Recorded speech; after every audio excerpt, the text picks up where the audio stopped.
Hi, hello and नमस्ते। आज के इस वीडियो में मैं आपको MG कॉमेट का पूरा 3 इयर्स का लॉन्ग टर्म रिव्यू देने वाला हूँ। ये गाड़ी मैंने क्यों परचेस की, मेरा इसका 3 इयर्स का लॉन्ग टर्म रिव्यू कैसा था, क्या इश्यूज मैंने फेस किए, सर्विस कॉस्ट कितना है, इसका रनिंग कॉस्ट कितना है, सिटी के लिए लॉन्ग राइड के लिए फिजिबल है या नहीं, ये सारा मैं आज 3 ईयर का पूरा लॉन्ग टर्म रिव्यू आपको शेयर करने वाला हूँ। और इस व्हीकल को मैंने अराउंड 37,000 किलोमीटर्स चलाया है। और जब MG कॉमेट लॉन्च हुई थी अराउंड अप्रैल 2023 में, उसी वक्त मैंने ली है, मतलब अराउंड जुलाई में मैंने कुछ परचेस किया है। तो अराउंड आज 3 साल हो चुके हैं इस गाड़ी को। सो आज मैं ये कंप्लीट रिव्यू आपके साथ शेयर कर रहा हूँ। सो वी विल स्टार्ट कि मैंने ये कार क्यों परचेस की। बिकॉज उस वक्त अराउंड 10 लाख रुपीज के बजट में यही एक कार थी। बाकी भी कार थे जैसे कि टियागो वगैरह भी थे, बट वो मुझे या हमारे फैमिली को इतने ज्यादा पसंद नहीं थे। कुछ और भी अच्छे थे, नेक्सॉन वगैरह, बट उतना अपना बजट नहीं था। और हम लोग के पास में 2-3 कार्स और है, तो छोटा सा कोई हम लोग को कार चाहिए था, तो इसके लिए हम लोगों ने ये सिलेक्ट की। और मेरा जो डेली यूजेज है वो भी अराउंड 30 से 35 किलोमीटर पर डे का यूजेज है, तो इसीलिए ईवी एक बेटर ऑप्शन था। बिकॉज जब आपका रनिंग ज्यादा होता है किलोमीटर्स में, तब आपको ईवी मतलब बेटर रहता है, तो आप मतलब ज्यादा कॉस्ट, पेट्रोल कॉस्ट सेव कर सकते हो। तो ये रीजन था कि हम लोगों ने MG कॉमेट परचेस की। सो अभी सबसे ज्यादा इंपॉर्टेंट फैक्टर पे बात करते हैं, जिसका ज्यादातर लोगों को सुनने की इच्छा रहती है कि 3 साल के बाद में कार का बैटरी का परफॉर्मेंस कितना है, मुझे अभी करंटली रेंज कितना मिल रहा है। आज अभी अगर फुल हम लोग चार्ज करते हैं तो मुझे अराउंड 180-185 किलोमीटर का रेंज मिल जाता है। एक्चुअली आपको लॉन्ग टर्म में कितना बैटरी का रेंज मिलेगा, ये इस पे भी डिपेंड करता है कि आप व्हीकल को कैसे मेंटेन करते हो, कैसे आपका ड्राइविंग कंडीशन है उसके ऊपर। तो आज मुझे अराउंडली 185-190 किलोमीटर का रेंज आज भी मिल जाता है। चार्जिंग के लिए जैसा आप सभी को शायद पता होगा कि इसको 4 to 5 आवर्स के बीच में लगता है। तो मैं तो इसको ओवरनाइट चार्जिंग पे लगा देता हूँ, मॉर्निंग तक ये चार्ज हो जाती है। एंड मेरे यूसेज के हिसाब से मुझे इसको एवरी 2 डेज चार्ज करना पड़ता है। अल्टरनेट डेज में चार्ज कर लेता हूँ, या फिर जैसे जैसे टाइम मिले वैसे टॉप अप करते जाता हूँ। तो ये है चार्जिंग के बारे में। एक्चुअली इस कार को सिलेक्ट करने का एक और रीजन था कि इसका रनिंग कॉस्ट काफ़ी फीजिबल है, काफ़ी अच्छा है। तो इस कार के अंदर अराउंड 17.3 किलोवाट की बैटरी लगी है। अगर आप इलेक्ट्रिक यूनिट्स अगर 8 या 9 रुपीज़ किलोमीटर भी पकड़ते हो, जो कि ओवरनाइट जब आप चार्ज करते हो तो यूनिट्स कम होते हैं, मतलब 11 से 6 के बीच में जो डे में यूज़ किया जाता है, मतलब जो डे में चार्ज किए जाते हैं यूनिट, उससे कम होते हैं।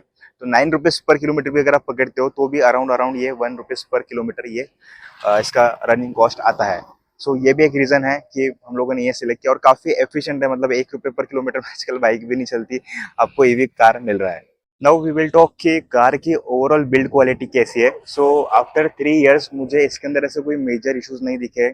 सबसे अच्छी बात यह है कि इतना यूज के बाद में, मतलब अराउंड 37,000 किलोमीटर के बाद भी इसके अंदर आज भी कोई मेजर वाइब्रेशंस वगैरह नहीं है। जैसे कि हम लोग देखते हैं कि बाकी कार में डोर्स वगैरह पे या फिर आप जब ड्राइव करते हो तो वाइब्रेशंस आते हैं, तो वो वाइब्रेशन इसके अंदर नहीं है। थोड़ा बहुत जैसे कि यहाँ पे डैशबोर्ड वगैरह में यहाँ पे ना आपको सॉफ्ट टच ये दिया हुआ है, जो फैब्रिक दिया हुआ है, तो ये विद टाइम खराब होता है। बिकॉज अंदर का जो इंटीरियर है पूरा व्हाइट कलर का है, तो इसको आप टाइम टू टाइम क्लीन करवा सकते हो, या फिर इसके ऊपर सीट कवर का जो फैब्रिक है आप ये लगा सकते हो। बट बाकी ओवरऑल बिल्ड क्वालिटी में मुझे ऐसा कोई मेजर प्रॉब्लम नहीं लगा है। आप देख सकते हो कि कार का कंडीशन आफ्टर 3 इयर्स भी ये कैसा है। And while talking about the quality, तो आप जब भी इस कार को परचेस करते हो इसके अंदर आप सीट कवर्स बिल्कुल लगा लेना। बिकॉज इसका जो सीट का जो फैब्रिक है ये थोड़ा सा क्लॉथ टाइप है, तो ये खराब होता है with use. Because white colour है तो ऑब्वियसली इसके ऊपर दाग वगैरह लगते हैं। तो सीट कवर अगर आप अच्छे से लगा लोगे तो थोड़ा सा कार आपको नीट एंड क्लीन लगेगा, या फिर उसको क्लीन करने में ज़्यादा ईजी है। अब बात करते हैं कि ये कार के प्रोज क्या है। तो प्रोज ये है कि ये सिटी के लिए बहुत बेस्ट है, इजी टू पार्क है। कहीं ऐसी छोटी सी जगह है सिटी के अंदर जहाँ पे जगह नहीं है, मतलब काफ़ी कम स्पेस अवेलेबल है, वहाँ पे ये इजीली पार्क हो जाती है। कोई ऐसा हेवी मार्केट वाला एरिया है वहाँ पे आपको ड्राइव करके जाना है, तो जो कि यूजुअली मतलब टू व्हीलर्स प्रीफर होती है वहाँ पे जाने के लिए, तो आप वहाँ पे इस कार को लेके जा सकते हो। क्योंकि छोटा है तो इजी टू हैंडल है, और कहीं से भी आप एकदम यू टर्न ले सकते हो, टर्निंग रेडियस काफ़ी अच्छा है। तो ये सारी चीज़ें बहुत अच्छी है कि आपको सिटी यूज़ के लिए ये कार बहुत ही परफेक्ट है। बहुत से लोग मुझे पूछते हैं कि ये लॉन्ग राइड वगैरह के लिए कैसी है, या फिर टॉप स्पीड वगैरह क्या है। तो मैं आपसे एक चीज़ कहना चाहूँगा कि अगर आप ये कार को परचेस करने के लिए देख रहे हो, तो ये एक्चुअली लॉन्ग रन के लिए नहीं है। मतलब लॉन्ग रन आई मीन कि अगर आपको ज़्यादा कहीं पर ड्राइव करना है, या फिर ज़्यादा आवर्स तक आपको इसके अंदर ड्राइव करना है तो ये कार उसके लिए नहीं है। बिकॉज क्या है कि इसका सिटिंग पोस्चर और सारी चीज़ें जो है ये ऐसे डिज़ाइन की है कि आप शॉर्ट टर्म तक मतलब इसके अंदर आप बैठोगे तो आपको ज़्यादा कंफर्टेबल रहेगा। 15-20 मिनट्स का आप राइड लेते हो तो ये ठीक है। ज़्यादा अगर आप इसके अंदर बैठते हो तो थोड़ा बहुत आपका बॉडी पेन, जैसे कि मेरा हाइट थोड़ा सा ज़्यादा है तो नेक यहाँ पे पेन होता है, आपका पीछे जो घुटने हैं वहाँ पे थोड़ा सा पेन होना शुरू होता है लॉन्ग टर्म में। जैसे कि कहीं पे 1.5 पौने 2 घंटा लग रहा है, सिटी में ज़्यादा ट्रैफिक है तो ऐसा होता है, बट ये बहुत रेयर है। So the main point is कि आप इसको शॉर्ट रूट्स के लिए अगर सिलेक्ट करते हो तो ये काफ़ी अच्छा है। टॉप स्पीड वैसे तो ये 100-105 तक जाता है, बट मैं कभी भी उस स्पीड पे चलाया नहीं है। बिकॉज 100-105 की किलोमीटर पे ये सिर्फ स्पोर्ट्स मोड पे ही जाता है। आपका जो इको वाला मोड है उस पे उतना रीच करने के लिए बहुत स्ट्रगल करना पड़ेगा। एंड सिटी में आपके लिए इको ही बेस्ट है, तो मैं इसको अराउंड 50-55 किलोमीटर पे ही चलाता हूँ, जो कि आपको बैटरी भी आपको ज़्यादा मिलेगी और ओवरऑल ये रन के लिए भी अच्छा है। Also, a lot of people ask me about the driving quality of this car. So, जैसे मैंने अभी पहले बताया, quality is very good, but ज़्यादा स्पीड में आप इसको नहीं चला सकते हो और हाईवेज वगैरह के लिए बिल्कुल भी नहीं है। बिकॉज इसका ब्रेकिंग, क्या कहते हैं, टर्निंग, ओवरऑल ड्राइविंग क्वालिटी इतना कॉन्फिडेंट आपको फील नहीं होता है। जब आप एक अराउंड 50-55 किलोमीटर की अबव भी इसको लेके जाते हो तो इतना आपको कॉन्फिडेंट फील नहीं होगा। सो बट सिटी के लिए परफेक्ट है। 30-40 की रेंज में 50 की स्पीड में आप चला रहे हो, परफेक्ट है, कोई इशू नहीं होगा। सिटी उसके लिए बिंदास है। अब बात करते हैं इसके सर्विस कॉस्ट के बारे में, और सर्विस में मुझे कितना खर्चा आता है या फिर कितने फ्रीक्वेंटली आपको इसको सर्विस कराना है।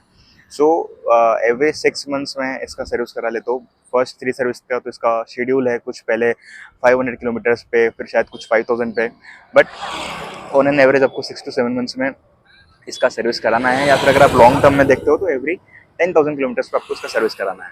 तो ओवरऑल जो मुझे इसका सर्विस कॉस्ट आता है after 3 service, that would be around 4 to 5,000 rupees. जिसके अंदर ये लोग डीप क्लीनिंग वगैरह भी इसका इंक्लूड होता है, वायर्स वगैरह चेक करते हैं बैटरी के, और बैटरी सेल्स कंडीशन वगैरह चेक की जाती है।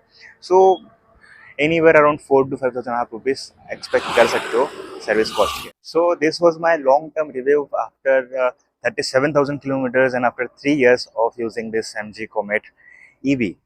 So, अगर इसको कंक्लूड करने जाए तो car is very fine, very good, and I don't find any major issues in 3 years।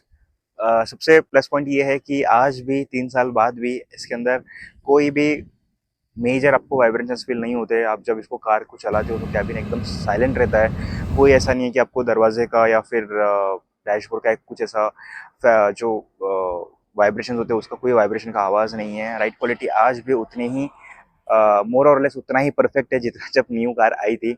सो ये मुझे काफ़ी अच्छा लगा है। एंड इसका एक मेन पॉइंट ये भी है, बिकॉज इसका जो चेसिस है, इसका जो पूरा बॉडी है, ये सिर्फ ईवी के लिए ही, मतलब स्पेसिफिकली कॉमेट के लिए ही बनाए हैं। काफ़ी कार्स में हम लोग देखते हैं कि पेट्रोल इंजन होता है, पेट्रोल चेसिस होती है, मतलब पेट्रोल के लिए बॉडी होता है और उसी के अंदर ईवी बनाते हैं। सो ये भी एक छोटा सा डिफरेंस है कि इसको स्पेसिफिकली ईवी के लिए डिज़ाइन किया है, ये भी एक चीज़ है। So overall it's very good. And battery में भी मुझे कोई ज़्यादा ड्रॉप नहीं दिखा है। जब मैंने इसको परचेस किया था तब मुझे अराउंड 220 किलोमीटर्स का रेंज मिलता था, बट हाँ 20 to 30 किलोमीटर्स का ड्रॉप हुआ है, that also after 3 years। So I think that is okay, मतलब कोई भी कार में उतना सो ड्रॉप हो गई। एंड इसको अगर आप अल्टरनेट डे या फिर आपकी उसके हिसाब से आप इसको चार्ज करते हो तो आई डोंट थिंक कि कोई इशू आएगा। और एक और चीज़ है कि मैंने ये कार के अंदर साथ में एक रस्सी भी रखा हुआ है, बिकॉज 1-2 बार ऐसा हुआ था कि कार की बैटरी मतलब बहुत ही कम हो गई थी, मतलब दैट ऑल्सो कि मैं उसको चार्ज नहीं कर पाया था इसलिए। सो इसको इजीली से आप टो करके वापस अपने घर तक ले आ सकते हो और फिर चार्ज कर सकते हो। सो ये सारी चीज़ें है। बूट स्पेस वगैरह इसका थोड़ा मतलब कमी है, बूट है ही नहीं। तो आफ्टर ऑल इसको डिज़ाइन भी वैसा नहीं किया है। तो that was all for the review. आप मुझे प्लीज़ कमेंट बताइएगा कि आपको वीडियो कैसा लगा है। Thank you.